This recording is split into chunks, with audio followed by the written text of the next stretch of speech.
File 3 high temperature oven. Yes, goes to 200, over 200 degrees Fahrenheit. I'm sorry, that's more machines. I have some new machines. I cannot throw this away because I haven't used the machine yet, if I have to return it.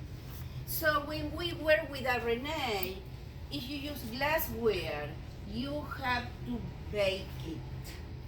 Meaning that you have to, any glassware, anything glass. So you have to heat, we call it baking, the glassware at least 3 hours at 180 degrees Fahrenheit or higher. You should leave it overnight, and believe me, it works. Because RNases are they're enzymes that degrade RNA, and they are very, very difficult to inactivate.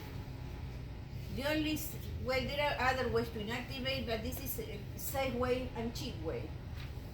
Not very labor-consuming way of inactivate. Otherwise, everything is, you have to do everything by hand. And every little thing that you have to do, you work. You clean, you have to wash. You have to dry. So, this takes care of everything. Of course, it's clean, but you don't have to do anything. Thank God, for once.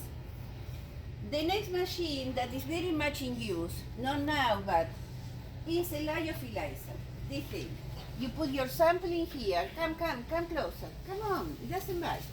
I know there is not a lot of space, but this is a lyophilizer. What you want to get rid of water of a sample. You want to concentrate. You say, well, why don't you heat up? No, because heating a sample sometimes destroy your chemical. You don't want that. So how can you get rid of the water with a very, how can I say, something that will not damage your chemical?